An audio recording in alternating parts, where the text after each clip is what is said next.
भारतीय reserve bank के नए गवर्नर संजय मल्होत्रा के नेतृत्व में पहली बार कोई पॉलिसी आई और उन्होंने देश को रेपो रेट में कटौती करके बड़ी राहत दे दी है।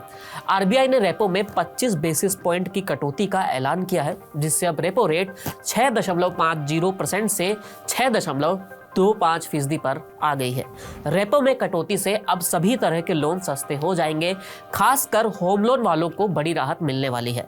रेपो रेट में कटौती से पहले आरबीआई गवर्नर संजय मल्होत्रा ने कहा है कि अर्थव्यवस्था और वैश्विक स्थिति को देखते हुए ये फैसला लिया गया है।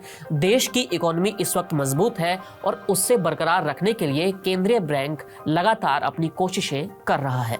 अगर आपने 20 लाख रुपए का होम लोन लिया है और लोन का ब्याज 8.5% है, जबकि टेन्योर 20 साल के लिए है, तो फिलहाल आपकी ईएमआई जो है वो 17,356 रुपए जा रही होगी।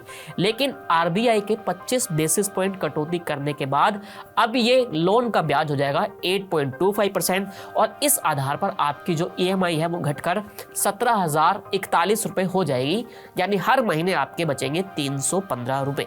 वहीं अगर आपने 30 लाख रुपए का लोन 8.50 के ब्याज दर से 20 साल के लिए लिया है, तो अभी आपको 26,035 रुपए देने पड़ रहे होंगे, लेकिन अब जो फैसला हुआ है उसके बाद वो 25,562 रुपए हो जाएंगे। इस हिसाब से आपको हर महीने 473 रुपए की बचत होगी। अब कार लोन की बात कर लेते हैं। मान लीजिए आपका ऑटो लोन का जो अमाउंट है वो 8 लाख रुपए है और वो 7 साल के लिए लिया हुआ है और अभी जो उसकी ब्याज दर है वो 9.05% जा रही है। इस हिसाब के आपकी ईएमआई होगी 12,892 रुपए।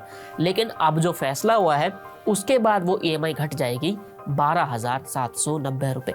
भारतीय रिजर्व बैंक ने पिछली बार कोविड के समय यानी कि मई 2020 में रेपो रेट में कटौती की थी, लेकिन उसके बाद से 5 साल से लगातार यही रेपो रेट चलता आ रहा है, बल्कि उसे बढ़ाया गया है।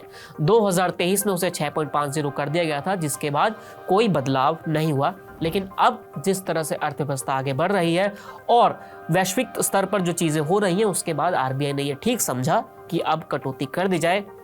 इससे डबल फायदा ये हुआ कि अभी कुछ दिन पहले बजट में आपको टैक्स में छूट मिली और अब आपको यहाँ पर लोन में भी छूट मिलती दिख रही है। अब आप देखिए कि आपके कितने पैसे बचते हैं। अपने बैंक से संपर्क कीजिए और पता लगाइए कि आखिर जो आरबीआई ने कटौती की है और उसका फायदा कब आपको मिलेगा और कब से आपकी ईएमआई घट जाएगी। फिलहाल इस वीडियो में इतना ही, फिर मिलेंगे नई वीडियो के साथ। शुक्रिया।